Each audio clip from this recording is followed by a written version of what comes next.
अस्सलाम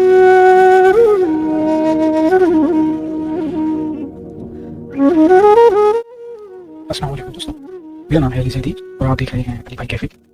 दोस्तों, आज 14 अगस्त है और जैसा कि आप लोग देख रहे हैं कि हर तरफ 14 अगस्त की धीमी है और न्यूज़ चैनल्स पे भरमार है तकरीबात की, तमगों की, तक़सीमात की। तो मैंने सोचा था कि मैं इस मौजू पर आज की बात कर दी है। तो दोस्तों, क्या आपने कभी सोचा है कि मुमलिकत खुदा इस्लामी जमहूरिया पाकिस्तान में 1857 की जंगी आज़ादी के किसी ऐसे सिपाही को क्यों नहीं सराहा गया? किसी ऐसे किरदार को दीवार पर सजे उन फोटो फ्रेम्स में जगह क्यों न मिल सकी, जहाँ पर नाम निहाद जागीरदार और वडेरे बराजमान है? कभी उनको तमगड़े से क्यों नहीं नवाजा गया, जिनके लिए हर साल ऐरा गैरा नत्थु खैरा आके रूस से मिला इंजॉय करता? क्योंकि हमारे इस खत्ते पर अंग्रेज़ के दौर से सिर्फ अंग्रेज़ के मंजूर नज़र जागीरदारों, वडेरों, सनतकारों या सो कॉल्ड चौकीदारों को ही कब्जा रहा है। सवाल है, जो अंग्रेज़ के इशारों पर पहले भी नाचते थे और आज भी नाच रहे हैं। सवाल है, हमारे यहाँ ये बहस आम है कि पंजाब से किसी ने तहरीक आज़ादी के लिए कोई खास कारहाय नुमायात सरंजाम नहीं दिया। तो आज मैं आपको 1857 की जंगी आज़ादी और तहरीक आज़ादी के उन चंद नुमाया किरदारों के बारे में बताना चाहूँगा जिनका ताल्लुक पंजाब से था, और साथ में उन गद्दारों की भी निशानदेही करना चाहूँगा जिन्होंने पंजाब पर न सिर्फ अब तक कब्जा जमाए रखा है बल्कि अंग्रेज़ों की चापलूसी करके पंजाब को गद्दारों की सरजमीन कहलाया है। इसमें शक नहीं कि पंजाब की सरजमीन पर जितने जीदार लोग पैदा हुए उनसे कहीं ज़्यादा गद्दार पैदा हुए। आए उनकी तफसीलात देखते हैं। दिल में एक फहरिस्त है, फहरिस्त तो काफ़ी तवील है, लेकिन मैं उन चंद नामों का जिक्र करूँगा जिनमें से अक्सरियत को हमारे मुल्क की नाम निहाद मुतालिया पाकिस्तान में फरामोश कर दिया गया है। सबसे पहले एक नाम आता है भगत सिंह, फातिमा बेगम, फिर राय अहमद खान खरल, राय सारंग खरल, राय मुराद खान खरल, लुकमान जोया, मेहर मुराद फतियाना, मेहर बहावल फतियाना, मोहम्मद काटिया, नथु काटिया, वलीदाद मर्दाना, पाहलक वट्टू, शुजा भद्रू, मोका बहनीवाल, जल्ला तरहाना और काला खान। आज मैं इन चंद नामों पर आपसे बात करना चाहूँगा।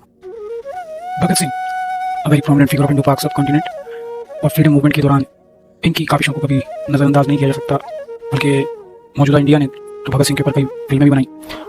इस बात से कतई नज़र कि भगत सिंह किस रिलीजन से ताल्लुक़ रखते थे, किस नज़रिए से ताल्लुक़ रखते थे, जो बात काबिल तवज्जो होनी चाहिए थी वो ये कि भगत सिंह ने मुत्तहिदा हिंदुस्तान की आज़ादी के लिए पेशकदमी की, जिसका मतलब है कि उन्होंने सिख, हिंदू, मुस्लिम यकजहती के लिए कोशिश की। हमारे नाम निहाद मुहिब वतन ठेकेदारों को ये नाम बहुत बुरा लगता है सिर्फ इसलिए कि Bhagat Singh was an atheist, हालांकि वो फैसलाबाद के नवाही गाँव में पैदा हुए और इसी धरती के सपूत थे। जब हमारे नाम निहाद हुक्मरानों, काबिज ठेकेदारों ने उनको यूं नहीं किया तो आजकल की नौजवान नस्ल को वो क्या खाक कौन करेंगे? इससे भी बढ़कर बात यह है कि मुझे आज तक उनके आबाई कस्बे में ना उनके नाम से कोई सड़क बनी दिखाई दी, ना सरकारी सतह पर उनको कहीं भी किसी किस्म की कोई पसीराई मिली। कोई तमगा तो बहुत दूर की बात है। वजह हम सब जानते हैं, बहुत सिंपल है। भगत सिंह ना तो कोई जागीरदार थे, न वडेरे और ना ही अंग्रेजों के पसंदीदा।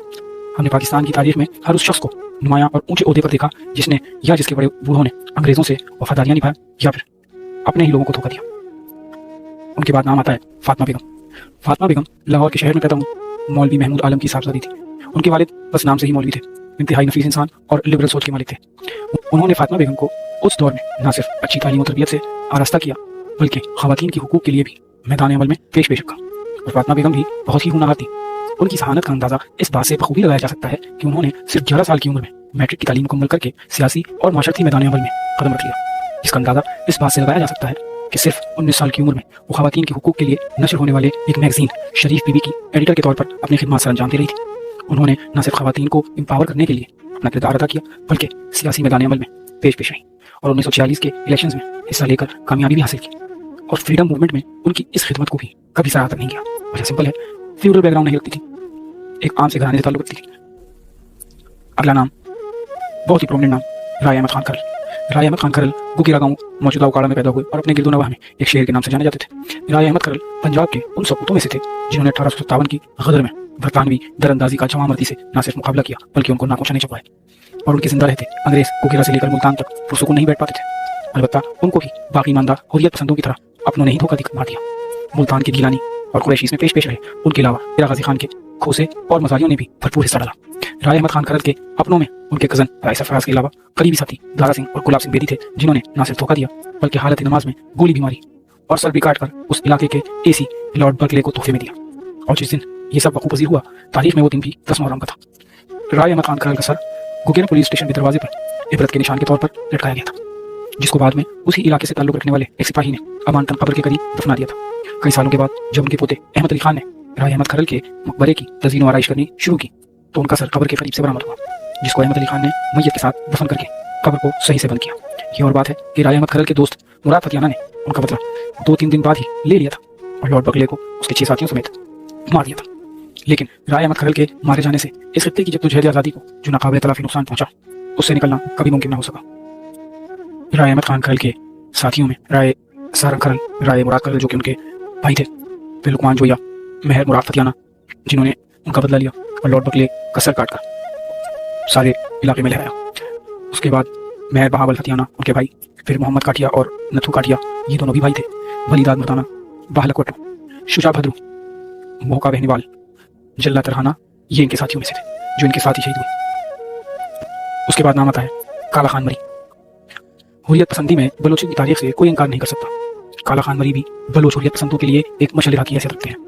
وہ ایک محبت کرنے والے صوفی اور مست انسان تھے، لیکن جب انگریزوں نے بلوچستان پر چڑھائی شروع کی، کالا خان مری نے ان کا مقابلہ کرنے کی ٹھان لی اور مرتے دم تک ان کا مقابلہ کیا، یہاں تک کہ وہ اپنے 2 ساتھیوں کے ساتھ بھوک اور پیاس کی شدت کی وجہ سے گرفتار کیے گئے اور بعد میں تختہ دار پر چڑھا دیے گئے۔ کالا خان مری ایک روشن ستارے کی مانند تھے، لیکن ایک عام اور سیدھا سادہ بلوچ ہونے کی پاداش میں ان کو بھی فراموش کر دیا گیا۔